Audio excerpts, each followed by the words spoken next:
അല്ലാഹു തആല ആകാശഭൂമികളെയൊക്കെ പടക്കുന്നതിൻ്റെ 2000 വർഷങ്ങൾക്ക് മുമ്പ് അള്ളാഹു ഒരു ഗ്രന്ഥം, ഒരു രേഖ അള്ളാഹു രേഖപ്പെടുത്തി വച്ചിട്ടുണ്ട്. അതിൽ നിന്ന് 2 ആയത്തുകൾ ഇറങ്ങി. സൂറത്തുൽ ബഖറയിലെ സൂറത്തുൽ ബഖറ അവസാനിപ്പിക്കാൻ 2 ആയത്തുകൾ, സൂറത്തുൽ ബഖറ അവസാനിപ്പിക്കാൻ അള്ളാഹു തആല 2 ആയത്തുകൾ അവിടെ നിന്ന് ഇറക്കി. ഇനി പറഞ്ഞതാണ് ശ്രദ്ധിക്കേണ്ടത്. വലാ യുഖ്റആനി ഫീ ദാരിൻ സലാസ ലയാലിൻ. അപ്പോൾ യക്റബുഹ ഷൈത്താൻ, ഒരു വീട്ടിൽ 3 ദിവസം ഇത് ആരും പാരായണം ചെയ്തിട്ടില്ലെങ്കിൽ ആ വീട്ടിൽ ഷൈത്താൻ അടുക്കും. വളരെ പ്രധാനപ്പെട്ടതാണ്. 3 ദിവസം ഒരു വീട്ടിൽ ആമന റസൂൽ ആരും ഓതിയിട്ടില്ലെങ്കിൽ ആ വീട്ടിൽ ഷൈത്താൻ പ്രവേശിക്കും.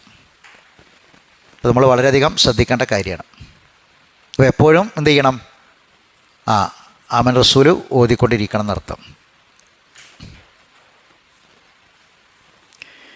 ഇനി ഞാനിതിൻ്റെ ഈ ആയത്തിലെ കുറിച്ച് ഓതിയാലുണ്ടാകുന്ന ചില ഗുണങ്ങളൊന്നും ഇങ്ങനെ എണ്ണി പറയാം. ആണെങ്കിലൊന്നും അതിൻ്റെ ഫവായിദുകൾ, പ്രയോജനങ്ങൾ വേണമെങ്കിലൊന്നും ഇങ്ങനെ രേഖപ്പെടുത്തുന്നത് നല്ലതാണ്. ഇതിൻ്റെ പ്രയോജനങ്ങൾ എന്തൊക്കെയെന്നുള്ളത്. ഒന്ന്, അതായത് ഈ ആമൻ റസൂൽ എന്നതിലെ കണ്ടൻ്റാണ് അതിൽ വരുന്നത്. ആമൻ റസൂലിൻ്റെ വിഷയങ്ങൾ എന്തൊക്കെയാണ് അതാണ് അതിൽ വരുന്നത്. അപ്പോൾ അതിൻ്റെ ഫവായിദുകൾ എന്തൊക്കെയാണ്? അതിൽ ഒന്ന് ഇസ്ബാത്തുൻ ഉലുവുല്ലാഹി അലാ ഖൽഖിഹി, അള്ളാഹുവിൻ്റെ സൃഷ്ടികളുടെ മേൽ അള്ളാഹ്ക്കുള്ള ഉന്നതി സ്ഥിരപ്പെടുത്തുക. സൃഷ്ടികളുടെ മേൽ അള്ളാഹുവിൻ്റെ ഔന്നിത്യം എന്ത് ചെയ്യുക? സ്ഥിരപ്പെടുത്തുക. അതാണ് ഒന്നാമത്തെ കാര്യം. ഈ ആയത്തിൽ വരുന്നത് അതാണ്. അള്ളാഹുവിൻ്റെ മഹത്വം, അള്ളാഹുവിൻ്റെ ഔന്നിത്യം എന്താണ് എന്ന് അത് സ്ഥാപിക്കുന്ന, അത് ഉറപ്പിക്കുന്ന ആയത്താണിത്. ആയത്തുൽ കുർസി പിന്നെ ആമന റസൂലോ. രണ്ടാമത്തത് തക്ലീഫുൻ നബി സല്ലല്ലാഹു അലൈഹി വസല്ലം ബിൽ ഈമാൻ ബിമാ ഉൻസില ഇലൈഹി യഖ്തദി തഹമ്മലുഹു അഅബാ അർ-റിസാല വഖിയാമഹു ബിത്തബ്ലീഗ് വൽ അമൽ. റസൂലുള്ളാഹി സ്വല്ലല്ലാഹു അലൈഹി വസല്ലമക്ക് അള്ളാഹു നൽകിയ ഒരു റിസാലത്തുണ്ട്, ഒരു സന്ദേശമുണ്ട്. ആ സന്ദേശം ബാക്കിയുള്ള ആളുകൾക്ക് എത്തിച്ചു കൊടുക്കലും അത് അമലാക്കലും ഈ ആയത്തിൻ്റെ ആശയമാണ്. നബിക്ക് അള്ളാഹു തആല എത്തിച്ചു കൊടുത്ത റിസാലത്തുണ്ടല്ലോ, ആ റിസാലത്ത് സന്ദേശം അത് എത്തിച്ചു കൊടുക്കുക, അതോടൊപ്പം അത് കൂടെ അമലാക്കുകയും ചെയ്യുക. ഇതാണ് ഇതിൻ്റെ രണ്ടാമത്തെ ഫവായിദ്.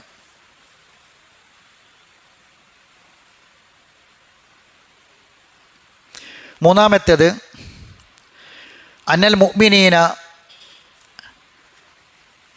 തബഉൻ ലിന്നബി സല്ലല്ലാഹു അലൈഹി വസല്ലം,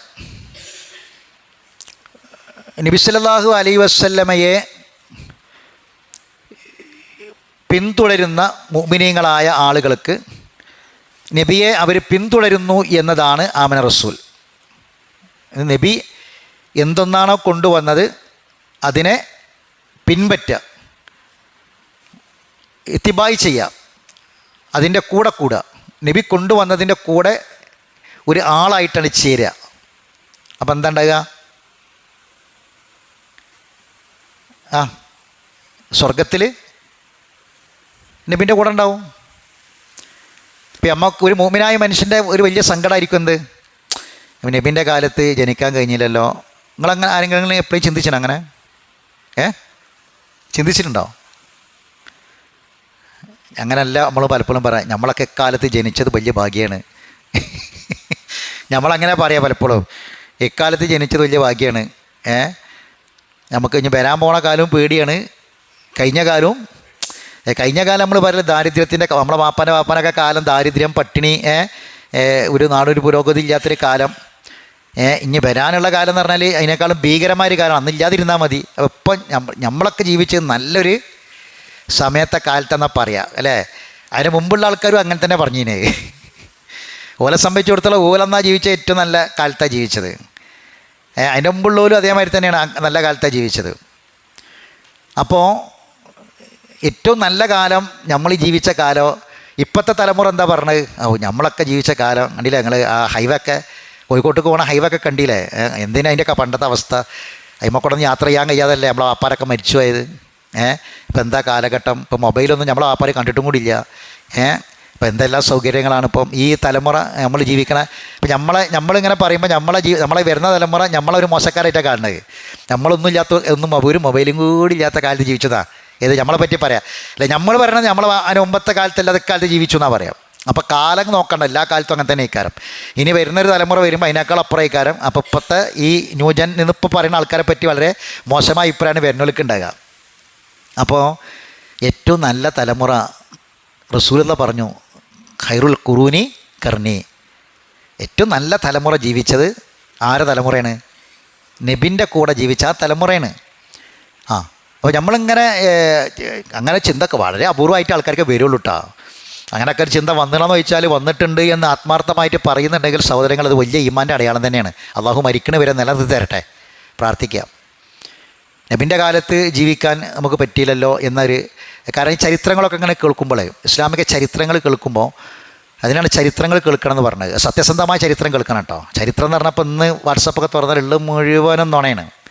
അതിങ്ങനെ അങ്ങോട്ട് പർവ്വതീകരിച്ച് വർണ്ണിച്ച് ഇങ്ങോട്ട് പറഞ്ഞിങ്ങാണ്ട് ഇല്ലാത്ത നുണകൾ പറഞ്ഞ് പരത്തിങ്ങാണ്ട് ഇങ്ങനെ അതൊക്കെയാണ് വിടുന്നത്. അതൊന്നുമല്ല. സ്വഹിയായ ഹദീസിൽ വന്ന, ഖുർആനിലും സുന്നത്തിലൊക്കെ വന്നിട്ടുള്ള ചരിത്രങ്ങൾ പഠിക്കണം. അപ്പോൾ ആ ചരിത്രങ്ങൾ കേൾക്കുമ്പോൾ പലപ്പോഴും നമുക്ക് ഖുർആൻ തന്നെ പറയാം, അള്ളാഹ് കിസ്സ എന്തിനാ പറയുന്നത് എന്നുള്ളത് ഖുർആൻ തന്നെ പറയാം. നമുക്ക് ഹൃദയത്തിന് സബാത്ത് കിട്ടാനാണ് ഖുർആൻ പറഞ്ഞത്. എന്തിന് കിസ്സ പറയുന്നു എന്ന ചോദ്യത്തിൻ്റെ മറുപടി എന്താണ്? ഹൃദയത്തിന് സബാത്ത് കിട്ടുക എന്നുള്ളതാണ്. അപ്പോൾ പിന്നെ നമ്മൾ ആ കഥകളൊക്കെ ഇങ്ങനെ കേൾക്കുമ്പോൾ നമുക്ക് പിന്നെ ഈമാൻ വർദ്ധിക്കും. അപ്പോൾ നമ്മളിങ്ങനെ അങ്ങനെ ആലോചിക്കും, പ്രശ്വനെ ആ കാലഘട്ടത്തിലൊക്കെ ജീവിച്ചിരുന്നെങ്കിൽ, നബിൻ്റെ ഒരു സ്വഹാബിയൊക്കെ ആയിട്ട് നമുക്ക് ജീവിക്കാൻ കഴിഞ്ഞിരുന്നെങ്കിൽ. ഇപ്പോൾ നമ്മളെ പറ്റിയൊക്കെ ഇങ്ങനെ പിൽക്കാലത്തുള്ള ആൾക്കാർ പറയില്ലേ, നമ്മളൊക്കെ പേര് പറയുമ്പോൾ എന്ത് പറയും? മുഹമ്മദ് അഷ്റഫ് റളിയല്ലാഹു അൻഹു, നമ്മൾ ഇങ്ങനെ പറയില്ലേ, അള്ളാഹു തൃപ്തിപ്പെട്ടു. അപ്പം നമ്മളെപ്പറ്റി ഇങ്ങനെ പിന്നീടുള്ള തലമുറകൾക്ക് യാവന്നാൾ വരെ നമ്മൾ ഉദ്ധരിച്ച ഹദീസ് പറയുന്നു. അപ്പം സ്വഹാബികൾ അവർക്ക് അള്ളാഹു തആല ആ തൃപ്തിപ്പെട്ടതിൻ്റെ അവർക്ക് കൊടുത്ത ദറജയാണ് ഇപ്പം എന്ത് നമ്മളൊക്കെ ഇപ്പോഴും കോടിക്കണക്കിന് ആളുകളാണെന്ത് പറയണത്, ഈ സ്വഹാബിമാരെ പേര് പറയണത് അല്ലേ. നബിൻ്റെ കൂടെ ജീവിച്ച ആ ഭാഗ്യം എന്ന് പറഞ്ഞാൽ നബിക്ക് മാത്രമല്ലല്ലോ കിട്ടിയത്, ആണോ? വറഫഅനാ ലക ദിക്റക് എന്ന് പറഞ്ഞപ്പം നബിൻ്റെ പദവി അള്ളാഹ് ഉയർത്തി അല്ലേ. ആ നബിൻ്റെ പദവിയും സ്ഥാനം ഉയർന്നത്, ആ നബിനെ പറ്റിയുള്ള കാര്യങ്ങൾ നമുക്ക് അറിയിച്ചെന്നതാരാ? സ്വഹാബികളാണ് അല്ലേ. അതുകൊണ്ട് തന്നെ ആരെ പദവിയും ഉയർന്നു? സ്വഹാബത്തിൻ്റെ പദവിയും ഉയർന്നു അല്ലേ. അപ്പം അതുകൊണ്ട് അവർ സഹിച്ച ത്യാഗങ്ങളൊക്കെ നമ്മളിങ്ങനെ കേൾക്കുമ്പോൾ, നമ്മളിങ്ങനെ അറിയുമ്പം, ഇപ്പം നമുക്ക് നോമ്പ് വെക്കുമ്പോൾ ഒരു വിശപ്പ് വരുമ്പം ഒരു നേരം ഭക്ഷണം കഴിക്കാതിരുന്ന അപ്പോഴേക്കും നമുക്ക് ഗ്യാസ് കയറി നമുക്ക് ആകെ പ്രയാസമായി. അപ്പം ഭക്ഷണം കിട്ടാതെ പട്ടിണി കിടന്ന് പിന്നെ ആയിഷ റളിയല്ലാഹു തആല അൻഹയുടെയും നബിൻ്റെ മിമ്പറിൻ്റെയും അടിയിൽ ഒരാളിങ്ങനെ ഇടക്ക് ബോധം കെട്ടി വീഴുന്ന, ഭക്ഷണം കിട്ടാഞ്ഞിട്ട് വിശപ്പ് സഹിക്കാൻ കഴിയാഞ്ഞിട്ട് ആയിഷ ബീവിൻ്റെയും നബിൻ്റെ മിമ്പറിൻ്റെ അടിയിലെ സ്ഥലം ഏതാ നിങ്ങൾ? ഏതാ സ്ഥലം? ഇന്ന് മദീനത്തിലുള്ള ആൾക്കാർ മണ്ടണ സ്ഥലമാണ്. മദീനത്തിൽ ചെന്ന ആൾക്കാർ ഇപ്പം മറ്റേ മൊബൈലിൽ ഇതാക്കിയിട്ട് ഇത് ചെയ്യണമല്ലോ, ഈ പിന്നെ നുസുക്ക് എന്ന ആപ്പിൽ കയറിയിട്ട് പിന്നെ രജിസ്റ്റർ ചെയ്തിട്ട് വേണം ഇതിൽ റൗദയെ കടക്കാൻ. ആ റൗദയാണ് ഈ ആയിഷ ബീവിൻ്റെ വീടും നബിൻ്റെ മിമ്പറിൻ്റെ അടിയിൽ. ആ റൗദയിൽ ഇന്നത്തെ റൗദ കണ്ടിട്ട് നിങ്ങളാരെങ്കിലും റൗദ കണ്ടിണോ? ആ റൗദയിലെ മിന്നണ വെളുക്കും തെളിച്ചും അതിൻ്റെ ഭംഗിയൊക്കെ കണ്ടുണ്ടോ? കണ്ടോലെ കണ്ടെന്ന് പോവില്ല. കാണാത്തവർക്ക് അവിടെ എത്താനുള്ള തൗഫീഖ് പടച്ചോൻ പ്രദാനം ചെയ്യട്ടെ, പ്രാർത്ഥിക്കുക. കണ്ടവർക്ക് ഇനിയും അവിടെ എത്താനുള്ള തൗഫീഖ് പടച്ചോൻ പ്രദാനം ചെയ്യട്ടെ ആരോഗ്യത്തോടു കൂടി. അപ്പം ആ റൗദയിൽ ആയിഷ ബീവിൻ്റെ വീടിൻ്റെ നബിൻ്റെ മിമ്പറിൻ്റെ ഇടയിൽ ഇടയ്ക്ക് ഒരാൾ ബോധം കെട്ട് വീണ് കിടക്കുന്നുണ്ടാവുന്ന, അത് അപസ്മാര രോഗം കൊണ്ടോ അല്ലെങ്കിൽ മറ്റുള്ള അസുഖം കൊണ്ടൊന്നുമല്ല, വിശപ്പ് കൊണ്ട് വിശന്നിട്ട് ബോധം പോയിട്ട് വീണ് കിടക്കുക. അപ്പോൾ അതാരാന്നറിയോ? ആരാ? അബൂ ഹുറൈറ റളിയല്ലാഹു തആല അൻഹു ആണ്. അബൂ ഹുറൈറ റളിയല്ലാഹു തആല അൻഹുവിനെ പറ്റിയാണ് പറഞ്ഞത്. വീണ്ടും കിടക്കാറുണ്ടായിരുന്നു. അപ്പം ആ പ്രതിഫലം കിട്ടുന്ന വിശപ്പ് സഹിക്കാനോ ആ ദാരിദ്ര്യത്തിൽ ജീവിക്കാനോ ആ ഈമാനനുസരിച്ച് ജീവിച്ചിട്ട് അങ്ങനെ മരിച്ച് നബിൻ്റെ കൂടെ തന്നെ സ്വർഗ്ഗത്തിലെത്താനോ ഒന്നുള്ള ഭാഗ്യം നമുക്കില്ല. അപ്പോൾ സൗബാൻ റളിയല്ലാഹു തആല അൻഹുവിൻ്റെ കഥകൾ കേട്ടില്ലേ? സൗബാൻ റളിയല്ലാഹു തആല അൻഹു പിന്നെ ഇടയ്ക്കിങ്ങനെ, ആരാണ് സൗബാൻ? കിട്ടണ സൗബാൻ റളിയല്ലാഹു തആല അൻഹു പഠിച്ചു വെക്കണം. ചില സഹാബികളെ പേരൊക്കെ പഠിച്ചു വെക്കണം, അവരെ പ്രത്യേകതയും പഠിച്ചു വെക്കണം. സൗബാൻ റളിയല്ലാഹു തആല അൻഹു ഉദ്ധരിക്കുന്ന ഹദീസുകളൊക്കെ, അന സൗബാൻ എന്ന് പറഞ്ഞു വരുന്ന ഹദീസുകളൊക്കെ അധികവും പിന്നെ നബിയുടെ യാത്രയുമായി ബന്ധപ്പെട്ട വിഷയങ്ങളാണ് ഉണ്ടാവുക. നബിയുടെ യാത്രയിൽ, നബിൻ്റെ കൂടെ യാത്ര ചെയ്തു പോയി. അങ്ങനെ ആ യാത്രയിൽ ഇറങ്ങിയ പിന്നെ ഹദീസുകളാണ്, ആ യാത്രയിൽ നബി പറഞ്ഞ കാര്യങ്ങളാണ് സൗബർ റളിയല്ലാഹു തആല അൻഹു റിപ്പോർട്ട് ചെയ്യാം. അതിൻ്റെ അർത്ഥം എന്താ? സൗബർ റളിയല്ലാഹു തആല എപ്പോഴും ആരെ കൂടെ ഉണ്ടാവും? നബിൻ്റെ കൂടെ ഉണ്ടാവും. എപ്പോഴും നബിൻ്റെ കൂടെ ഉണ്ടാവും. നബിനെ വിട്ടു പോവുകയില്ല. നബിനെ വിട്ടു പോവുകയില്ല, എപ്പോഴും കൂടെ ഉണ്ടാവും. ഇനി എന്തെങ്കിലും അത്യാവശ്യത്തിന് പോയാൽ ഉടനെ ഓടി വരും. ഞാനൊരിക്കൽ നബി പള്ളിയിൽ വന്നപ്പം നബി പിന്നെ സൗബർ റളിയല്ലാഹു തആല ഇങ്ങനെ ഇരിക്കുന്നുണ്ട്. അപ്പം വളരെ മഹ്സൂനായിട്ട് ഇങ്ങനെ വളരെ ദുഃഖിതനായിട്ടിരിക്കുക, എന്തോന്ന് ആലോചിച്ച് സങ്കടപ്പെട്ടിരിക്കുകയാണ്. അപ്പോഴാണ് നബി, അപ്പം കൂടെയുള്ള ആൾക്കാർ, നമ്മളെ കൂടെ സഹവസിക്കുന്ന ആൾക്കാർ നമുക്കിടെ പോലെ മുഖഭാവം മാറി നമുക്ക് മനസ്സിലാവുമല്ലോ എന്താണ് അത്. ആരതാ മനസ്സിലാവും? എല്ലാവരും മനസ്സിലാവില്ല, നമ്മളേറ്റവും അടുത്ത ആൾക്കാർ മനസ്സിലാവും. അപ്പം നബിൻ്റെ കൂടെ എപ്പോഴുള്ള സാബിയാണല്ലോ. അപ്പം ഇങ്ങനെ ഈ മുഖഭാവത്തിൽ ഇങ്ങനെ വ്യത്യാസം കണ്ടപ്പം മാലിയാറാക്ക മഹസൂനായ സൗബാൻ എന്ന് ചോദിച്ചു. നബി എന്താണ് ഇങ്ങനെ സൗബാന, എന്താ എൻ്റെ മുഖത്ത് ഒരു ദുഃഖം, സങ്കടം, എന്ത് പറ്റിയെന്ന് ചോദിക്കുന്നുണ്ട്. അപ്പോൾ അദ്ദേഹം പറയാണ്, അള്ളാൻ്റെ റസൂലെ ഒന്നുമില്ല, ഞാൻ പിന്നെ ഇങ്ങനെ ഇരുന്നിങ്ങനെ ആലോചിക്കായിരുന്നു. എന്താ ആലോചിച്ചെന്നറിയോ? പിന്നെ നബി, നിങ്ങൾ മരിച്ചാൽ, നിങ്ങൾ മരണപ്പെട്ട പിന്നെ എനിക്ക് നിങ്ങളെ കൂടെ ഇരിക്കാനും നടക്കാനൊന്നും കഴിയൂലല്ലോ. ഇനി ഞാൻ മരിച്ചാൽ, ഞാനാണ് ആദ്യം മരിക്കണതെങ്കിൽ ഞാൻ പിന്നെ നിങ്ങളുടെ അടുത്ത് പോയില്ലേ, ദുനിയാവുന്ന് പോയില്ലേ, പിന്നെ എനിക്ക് നിങ്ങളെ കാണാൻ കഴിയും. അപ്പോൾ അതിങ്ങനെ ആലോചിച്ചപ്പോൾ എനിക്ക് ഭയങ്കര സങ്കടം നബിയെ. അപ്പോൾ അങ്ങനെയാണ് ഞാൻ സങ്കടപ്പെട്ടത്, അതാണ് എൻ്റെ ദുഃഖം എന്ന് പറഞ്ഞത്. അപ്പോഴാണ് ഈ ആയത്ത്, വമൻ യുതിഇല്ലാഹ വറസൂല ഫഉലൈക മഅല്ലദീന അൻഅമ അല്ലാഹു അലൈഹിം മിനൻ നബിയ്യീന വസ്സിദ്ദീഖീന വശുഹദാഇ വസ്സാലിഹീൻ വഹസന ഉലൈക റഫീഖ. മനസ്സിലാക്കണം കേട്ടോ, അള്ളാഹിനെയും റസൂലിനെയും വമൻ യുതിഇല്ലാഹ വറസൂല സമീഅന വ അതഅന, അതാണ് സമീഅന വ അതഅന, അത് പറഞ്ഞ് ജീവിതത്തിൽ അത് കൊണ്ട് നടന്ന ആളുകൾ, വമൻ യുതിഇല്ലാഹ വറസൂല, അങ്ങനെ ജീവിച്ചവർ, അവർ മരണപ്പെട്ടാൽ പേടിക്കണ്ട. മഅൻ നബിയ്യീന വസ്സിദ്ദീഖീന വശുഹദാഇ വസ്സാലിഹീൻ, അവർ അമ്പിയാക്കന്മാരെ കൂടെയാണ്, സിദ്ദീഖുകളുടെ കൂടെയാണ്, ശുഹദാക്കളുടെ കൂടെയാണ്, സാലിഹുകളുടെ കൂടെയാണ്. വഹസന ഉലൈക റഫീഖ, അവരെത്ര നല്ല ചങ്ങാതിമാരാണ്, എത്ര നല്ല കൂട്ടുകാരാണ് സ്വർഗത്തിൽ. അപ്പോൾ പിന്നെ നമ്മളെന്താ മനസ്സിലാക്കേണ്ടി? അപ്പോൾ അത് ആ സഹാബികളൊക്കെ അവരതൊക്കെ ആഗ്രഹിച്ചവരാണ്. അപ്പോൾ നമ്മൾ ഇപ്പം ഇങ്ങനെ ചിന്തിക്കുകയാണ്, ആ കൂട്ടത്തിൽ നമുക്ക് അപ്പോൾ നബിൻ്റെ കൂടെ ഇരിക്കണം, നബിൻ്റെ കൂടെ നടക്കണം. അന്ന് ആഗ്രഹിച്ചവരത് ഇഷ്ടപ്പെട്ടു, അതങ്ങേയറ്റം പിന്നെ അതിനു വേണ്ടി ത്യാഗം ചെയ്തു. ഇപ്പം നബിനെ വിട്ടുപോയവർക്കൊന്നും എന്ത് ചെയ്യേണ്ട കാര്യം വന്നിട്ടില്ല, ത്യാഗം ചെയ്യേണ്ട കാര്യം. അവർക്ക് നല്ല ജീവിതം, സന്തോഷകരമായ ഒരു സ്ഥാനം പതിവൊക്കെ കിട്ടിയ ജീവിതമാണ് ആദ്യകാലത്ത് കിട്ടിയത്. നബിൻ്റെ കൂടെ കൂടിയവർക്കാണ് ഈ പ്രശ്നമൊക്കെ ഉണ്ടായത്. അപ്പോൾ നമ്മളും ആഗ്രഹിക്കുന്നത് നബിൻ്റെ കൂടെ ആ കാലത്ത് ഉണ്ടായിരുന്നെങ്കിൽ എന്ന് ആഗ്രഹിക്കുന്നുണ്ട് അല്ലേ. അപ്പം ആ ആഗ്രഹം ഉണ്ടെങ്കിൽ നമ്മൾ 2 നേരം ഏറ്റവും ചുരുങ്ങിയത് ആമന റസൂൽ ഓതുക. ഇത് കാണാതെ പഠിക്കുക, എന്നിട്ട് എന്ത് ചെയ്യുക, ആമന റസൂൽ നമ്മൾ ഓതുക. ഇനി നാലാമത്തെ എന്താണെന്ന് വെച്ചാൽ, കുല്ലമ സാദൽ ഈമാൻ സാദൽ ഇത്തിബാൾ. ഇത്തിബാൾ കൂടുമ്പോഴൊക്കെ ഈമാൻ കൂടും, ഈമാൻ കൂടുമ്പോഴൊക്കെ ഇത്തിബാവ് കൂടും. അത് 4ാമത്തെ ഗുണമാണ്.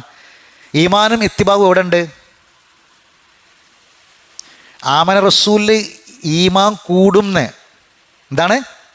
ഈമാൻ വർദ്ധിക്കും. കാരണം ആവർത്തിച്ച് നമ്മളൊരു കാര്യം പറയുമ്പം ആ കാര്യം കൂടൂലേ. നമ്മളൊരു കാര്യം ചെയ്യുന്നത് അത് എണ്ണം കൂട്ടുന്നതിനനുസരിച്ച്, വർദ്ധിക്കുന്നതിനനുസരിച്ച് ആ സംഗതി കൂടി വരും അല്ലേ. അപ്പം ഈമാൻ കൂടും, ഇത്തിബാവ് കൂടും. അതാണ് 4ാമത്തെ കാര്യം. അല്ലെങ്കിൽ ഇത്തിബാവ് കൂടും, ഈമാൻ കൂടും, രണ്ടുണ്ട്. മനസ്സിലല്ലേ? ഇപ്പോൾ ഇത്തിബാവ് കൂടുക എന്ന് പറഞ്ഞാൽ എന്താണ്? ഈ ചില കാര്യങ്ങളിലൊന്നും നമുക്ക് എന്തുണ്ടാവില്ല, പൂർണ്ണമായി ഇത്തിബാവ് ഉണ്ടാവില്ല. ഇപ്പം ചില ആൾക്കാർ എന്ത് ചെയ്യുമെന്ന് ചോദിച്ചാൽ താടി വെക്കും, പക്ഷെ അതെന്താവണമെന്നില്ല, അത് ശരിയായ അർത്ഥത്തിലാവണമെന്നില്ല. അല്ലെങ്കിൽ താടി ഉണ്ടാവും, പക്ഷെ മീശ ഉണ്ടാവില്ല, ചിലപ്പം പൂർണ്ണമായും നബിൻ്റെ അതേ അർത്ഥത്തിലാവും, പക്ഷെ മീശത്ത് നീട്ടുണ്ടാവും. അപ്പം ഞാൻ ചെറിയൊരു ഉദാഹരണം പറഞ്ഞാണ്. അപ്പം ഈ എല്ലാ കാര്യങ്ങളും എന്താവണമെന്നില്ല, അപ്പം ഇതിൽ എങ്ങനെയൊക്കെ നമുക്കിപ്പോൾ നമ്മളൊന്നും പൂർണ്ണരല്ല, നമ്മളാരും പൂർണ്ണരല്ല, ഇനി ഒരുപാടുണ്ട്. അപ്പോൾ ഓരോന്ന് നമ്മൾ ഇത്തിബായി ചെയ്യുമ്പോൾ, അപ്പോൾ നമ്മൾ ചെരിപ്പിടുന്നു, പക്ഷെ നമ്മൾ ബിസ്മി ചൊല്ലി വലതിടുക എന്നുള്ളൊരു സംഭവം, അപ്പോൾ അത് നമ്മൾ ശ്രദ്ധിക്കാൻ തുടങ്ങി. അപ്പോൾ എന്തായി? ഇത്തിബാവ് കൂടി അല്ലേ. പള്ളി പോകും നമ്മൾ 5 നേരം പള്ളി, പക്ഷെ പലപ്പോഴും പള്ളിക്കാണ് കയറുമ്പം പിന്നെ നമ്മൾ പള്ളി കയറുന്ന സമയത്ത് പ്രാർത്ഥിക്കാൻ നമ്മൾ മറന്നു പോകും. ചിലപ്പോൾ ഇറങ്ങുമ്പോഴേ ഓർമ്മ ഉണ്ടാവുള്ളൂ, ചിലപ്പം കയറുമ്പോൾ ഓർമ്മ ഉണ്ടാവും, ചിലപ്പോൾ എന്താവില്ല, അള്ളാഹുവിനെ അസലൊക്കെ പിന്നെ ഫതിലിക്ക പറയാൻ ചിലപ്പം ഓർമ്മ ഉണ്ടാവില്ല. അള്ളാഹ് മുഫ്തലി പോകാൻ റഹ്മത്തിക്ക പറ. അപ്പോൾ നമ്മളെന്താക്കി അതാണ് ചെല്ലൽ തുടങ്ങി. അപ്പം അത് നമുക്ക് അറിയില്ലായിരുന്നു. അപ്പോൾ പഠിച്ചു, നമ്മൾ ചെല്ലൽ തുടങ്ങി. ഇനി ചിലപ്പോൾ നമുക്ക് അറിയായിരുന്നു, പക്ഷേ ചെല്ലാൻ മറക്കലുണ്ട്, പക്ഷേ മറക്കാതായി. അപ്പോൾ ഒക്കെ എന്നാൽ ഇത്തിബാഗ് കൂടുകയാണ്. ഓരോന്നിലും ഇത്തിബാഗ് ഇങ്ങനെ കൂടി കൂടി കൂടി വരികയാണ്. അപ്പോൾ ആമന റസൂൽ ശരിക്കും അർത്ഥസഹിതം പഠിച്ച് മനസ്സിലാക്കിയിട്ട് ജീവിച്ചാൽ എന്ത് ചെയ്യും? ശരിക്കും ഇത്തിബാഗ് കൂടും. ഇത്തിബാഗ് കൂടും, എന്ത് കൂടും? ഈമാനും കൂടും. ഇനി അഞ്ചാമത്തത് ഫദ്ലു അർക്കാനിൽ ഈമാനിൽ മദ്കൂറ. ആമന റസൂലിൽ ചില ഈമാൻ കാര്യങ്ങൾ പറഞ്ഞിട്ടുണ്ട്. ഈമാൻ കാര്യങ്ങൾ 6 ആ ഈമാൻ കാര്യങ്ങൾ എണ്ണി പറഞ്ഞ ആയത്തിൽ ഏത് പെടും? ഈമാൻ അള്ളാഹുവിലുള്ള വിശ്വാസം, മുർസലീങ്ങളിലുള്ള വിശ്വാസം, മലക്കുകളിലുള്ള വിശ്വാസം, ഗ്രന്ഥത്തിലുള്ള വിശ്വാസം, ഇങ്ങനെ ചില കാര്യങ്ങൾ ഈമാൻ കാര്യങ്ങൾ ഇതിൽ എണ്ണി പറയുന്നു എന്നതാണ് അഞ്ചാമത്തെ ഇതിൻ്റെ ഈ ആയത്തിൻ്റെ ഫളായിലുകളിൽ അഞ്ചാമത്തത് അതാണ്.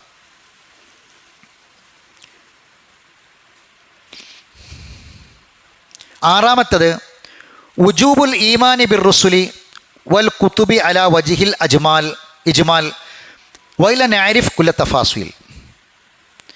അമൻ റസൂൽ വരുന്ന ആറാമത്തെ വിഷയമാണ് മുർസലീങ്ങളിലും വേദഗ്രന്ഥത്തിലും ഉള്ള ഈമാനും അതിന് ജീവിതത്തിൽ ആ ഈമാൻ കാര്യങ്ങൾ ജീവിതത്തിൽ കൊണ്ടുവരിക എന്നതും ഈ ആമൻ റസൂലിൻ്റെ ഒരു ഭാഗമാണ്. എന്നാൽ വെറുതെ ഇങ്ങനെ ഈമാൻ കാര്യങ്ങൾ പറയൽ മാത്രമല്ല, മറിച്ച് മുർസലീങ്ങളിൽ, പ്രത്യേകിച്ച് മുർസലീങ്ങളിലും വേദഗ്രന്ഥത്തിലുമുള്ള ഈമാൻ അത് വുജൂബാക്കുക, നിർബന്ധമാക്കുക. മനസ്സിലാണ്ട് പറഞ്ഞത്? അതായത് ഒരു കാര്യം പറയുക മാത്രമല്ല, ആ പറയുന്ന കാര്യം നമുക്ക് വാജിബാക്കി തരുന്നു എന്നത് ഈ ആയത്തിൻ്റെ പ്രത്യേകതയിൽപ്പെട്ട ഒന്നാണ്. ഇപ്പോൾ ചില കാര്യങ്ങൾ അങ്ങനെ, ഇപ്പോൾ നമ്മൾ ഖുർആൻ നമ്മൾ പഠിക്കുന്നു. ഖുർആൻ നമ്മൾ പഠിക്കുമ്പം ഖുർആൻ എന്ന വേദഗ്രന്ഥത്തിലെ ഈമാൻ നിർബന്ധമായി നമ്മൾ നടപ്പിൽ വരുത്തി, ഇല്ലേ? ഉണ്ടോ? അതില്ലെങ്കിൽ എന്താ ഉണ്ടാകുക?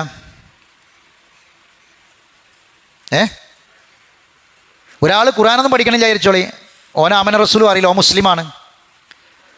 ഓനോട് ഈമാൻ കാര്യങ്ങൾ എന്തൊക്കെ ചോദിച്ചാൽ ഓന് പറയാനൊക്കെ പറ്റും. പക്ഷേ അത് നിർബന്ധമായും ജീവിതത്തിൽ കൊണ്ടുവന്നോ? ഇല്ല. അതേ സമയത്ത് ഇത് പഠിച്ച് മനസ്സിലാക്കിയത് ചൊല്ലുന്നതിലൂടെ നിർബന്ധമായിട്ട് കൊണ്ടുവരാൻ പറ്റും. അതാണ് ഇപ്പം എത്രാമത്തതാ പറഞ്ഞത്?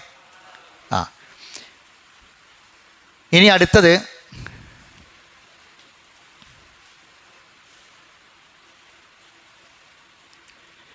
അസ്സംഉ വത്വാഅത്തു. സംഉം ത്വാഅത്തും അത് അലീമത്തുൽ ലിൽ മുസ്ലിമീൻ. സംഉം ത്വാഅത്തും അടുത്ത് അതാണ് സംഇ ത്വാഅത്താണ്. നമ്മൾ സമഅനാവ അതാണ് സംഇ ത്വാഅത്ത്.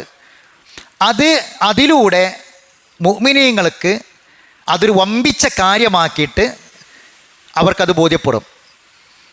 സമയന വാത്തായിന എന്നത് ഇപ്പോൾ നമ്മൾ ഈ ഇതിന് മുമ്പത്തെ ക്ലാസ്സുകളിലൊക്കെ നമ്മളത് പഠിച്ചപ്പം അതുവരെ ഉണ്ടായിരുന്ന ഒരു ധാരണ ആയിരുന്നില്ല നമുക്കെന്ത് ഇതിനെപ്പറ്റി ഉണ്ടായിരുന്നു. ഒക്കെ നമ്മളിങ്ങനെ ആ തക്കൂലൂർ ആയിന വക്കൂലും തുറന്ന എന്നുള്ള ആയത്തോതി പോകുക എന്നല്ലാതെ കണ്ടിട്ട് അതിനെ പിന്നിലുള്ള ഒരുപാട് പഠിപ്പിക്കപ്പെട്ട മതപരമായ അധ്യാപനങ്ങളുണ്ട്, അതിനെക്കുറിച്ച് നമ്മൾ ബോധം ഉണ്ടായിരുന്നില്ല. അപ്പോൾ നമ്മളതിങ്ങനെ പഠിച്ചു വന്നപ്പം സൂറത്ത് ആൽ ഇംറാൻ്റെ അവസാന ഭാഗത്ത് ഉള്ള ആയത്തൊക്കെ നമ്മൾ കേട്ടു, അല്ലേ? സമീഅന മുനാദിയൻ യുനാദി ലിൽ ഈമാൻ അൻ ആമിനൂ ബി റബ്ബിക്കും ഫആമന്നാ. അതൊക്കെ നമ്മൾ പറഞ്ഞു. ഇനി 10ാമത്തത് സംഉം ത്വാഅത്തും ഒരു വലിയ കാര്യമായിട്ട്, ഒരു വമ്പിച്ച വിഷയമായിട്ട് മുഅ്മിനീങ്ങൾക്ക്, ഈമാനുള്ള ആളുകൾക്ക് അനുഭവപ്പെടുക. അതാണ് സംഉം ത്വാഅത്ത് എന്ന വിഷയം.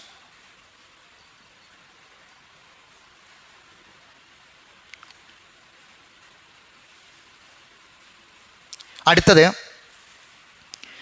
മുഖാലഫത്തു സ്വഹാബ റളിയല്ലാഹു അൻഹും ലി ബനി ഇസ്രായീല അല്ലദീന ഖാമൂ സമീഅന വഅസൈന. നമ്മളൊക്കെ ജീവിതത്തിൽ ഏറ്റവും പ്രധാനപ്പെട്ട ഒരു കാര്യമാണ് മുമ്പുണ്ടായിരുന്ന വേദഗ്രന്ഥക്കാരിൽ നിന്ന് വ്യതിരിക്തമാവുക എന്നുള്ളത്. മനസ്സിലാണ്ട് പറഞ്ഞത്? മുൻ വേദഗ്രന്ഥക്കാരിൽ നിന്ന് വ്യത്യസ്തമാവുക എന്നതൊരു മുഅ്മിനിൻ്റെ പ്രധാനപ്പെട്ട ഒരു കാര്യമാണ്. നമ്മൾ ഒരാളാകുക എന്നുള്ളത് മാത്രമല്ല, വേറെ ഒരാളെപ്പോലെ ആകാതിരിക്കുക എന്നുള്ളത് പ്രധാനമല്ലേ? ആണോ? ഇപ്പം നമ്മൾ മക്കളോട് പറയും ഇങ്ങനെയൊക്കെ ആവണം എന്ന് പറയും അല്ലേ? എന്നാൽ അതിൻ്റെ കൂടെ വേറെ ഉള്ള ഒരുത്തനെ പോലെ ഇന്നവനെ പോലെ ആകരുതെന്നും പറയും ഇല്ലേ? അത് രണ്ടും ഒരു സ്വഭാവ രൂപീകരണത്തിലെ പ്രധാനപ്പെട്ട കാര്യമല്ലേ? ആണ്. അപ്പോൾ ഒരു മുഅ്മിനിൻ്റെ സ്വഭാവ രൂപീകരണത്തിൽ പ്രധാനപ്പെട്ട ഒരു കാര്യമാണെന്ത്? എങ്ങനെ ആവണം എന്നുള്ളത് മാത്രമല്ല, എങ്ങനെ ആവരുത് എന്നത്. അതാണ് സിറാത്തല്ലദീന അൻഅംത അലൈഹിം എന്ന് പറഞ്ഞ് മാത്രം അവസാനിപ്പിച്ചില്ല. ഗൈറിൽ മഗ്ദൂബി അലൈഹിം, അതിൻ്റെ അർത്ഥം എന്താ? നീ അനുഗ്രഹിച്ചുള്ള മാർഗത്തിൽ എന്ന് മാത്രം പറഞ്ഞ് അവസാനിപ്പിച്ചാൽ തന്നെ എന്തായി? അല്ലാത്തോടത്തൊക്കെ പെട്ടില്ലേ, ഒഴിവായില്ലേ? ഞാൻ പറഞ്ഞാൽ മനസ്സിലാവുണ്ടോ? നീ അനുഗ്രഹിച്ചുള്ള മാർഗത്തിൽ ചേർക്കണമെന്ന് പറഞ്ഞാൽ തന്നെ എന്തായി? അല്ലാത്തൊക്കെ പോയി. പക്ഷെ അവിടെ അങ്ങനെ നിർത്തിയില്ല. പിന്നെന്താ പറഞ്ഞത്? അനുഗ്രഹിച്ചുള്ള മാർഗത്തിൽ ചേർക്ക് പഠിച്ചോനെന്ന് പറഞ്ഞിട്ട് ലാലീനും മഗ്ലൂബും അല്ലാത്തതെന്ന് പറഞ്ഞില്ലേ, ഒഴിക്കാന്ന് പറഞ്ഞു. അതേപോലെ മുഖാലഫത്ത് ഉണ്ടാവുക. ഇപ്പം നമ്മളെ പറഞ്ഞ മീശ ഉണ്ടിച്ചിട്ട് എന്താ കുഴപ്പം? അല്ലെങ്കിൽ താടി നീണ്ടില്ലാച്ചിട്ട് എന്താ കുഴപ്പം? റസൂല പറഞ്ഞു നിങ്ങൾ എന്ത് ചെയ്യണം? ജൂതന്മാരുമായി വ്യത്യസ്തപ്പെടണം. അതിന് താടി നീട്ടുക, മീശ ചെറുതാക്കുക. ചില ആൾക്കാർ താടി നീട്ടും, മീശയും തൊള്ളിക്ക് ഇറക്കും. അത് മുഖാലഫത്താവൂല. ഞാൻ പറഞ്ഞ മനസ്സിലാവണ്ട, മുഖാലഫത്താവൂല. അങ്ങനെ ഒരുപാട് കാര്യങ്ങൾ. റസൂൽ സല്ലല്ലാഹു അലൈഹി വസല്ലം പറഞ്ഞു, മദീനത്ത് വന്നപ്പം ജൂതന്മാർ പിന്നെ മുഹറം 10 നോമ്പ് പറ്റിയപ്പോൾ റസൂൽ എന്താ പറഞ്ഞത്? മുഖാലഫത്താവണം, ബനീ ഇസ്രായേലിനോട് മുഖാലഫത്താവണം, വ്യതിരിക്തമാകണം. അതാണ് മുഖാലഫത്താവുക എന്ന് പറഞ്ഞാൽ. ഇനി 10 ഒരാൾ 10 മാത്രം, ഒരു 9 നോൽക്കാൻ പറ്റാത്ത ഒരാൾ 10ഉം 11ഉം നോൽക്കുക, അതൊക്കെ ഇത് വ്യത്യസ്തമാവുക എന്നുള്ളതാണ്. അപ്പം ഈ ആമന റസൂലിൻ്റെ ഒരു പ്രത്യേകത എന്താണ്? മുൻ വേദഗ്രന്ഥക്കാരിൽ നിന്ന് വ്യത്യസ്തമാവുക എന്ന ഒരു വലിയ ഈമാനിൻ്റെ ഭാഗം നമുക്കിതിലൂടെ കിട്ടും എന്നുള്ളതാണ്. അതാണ് അടുത്തത്, മുഖാലഫത്ത് സ്വഹാബ റളിയല്ലാഹു അൻഹും ലിബാബ. സ്വഹാബത്തൊക്കെയും എന്തായി? എന്നിട്ട് അല്ലദീന ഖാലൂ സമിഅനാ വഅസൈനാ. അപ്പം ഇവിടെ ഏതാ മുഖാലഫത്ത്? ഈ ആയത്തിലെ മുഖാലഫത്ത് ഏതാണ്? ജൂതന്മാർ പറഞ്ഞ സമിഅനാ വഅസൈനാ എന്ന് പറഞ്ഞതിന് പകരം നമ്മൾ എങ്ങനെ മുഖാലഫത്താകുന്നു? സമിഅനാ വഅതഅനാ എന്ന് പറയുന്നു എന്നതാണ്. തീർന്നിട്ടില്ല, ഇനിയുണ്ട് ഒരു 3-4. അതും ആമൻ റസൂലിൻ്റെ ആയത്തിൻ്റെ വിശദീകരണം ഇൻഷാ അല്ലാഹ് അടുത്ത ക്ലാസ്സിൽ നമുക്ക് പറയാം.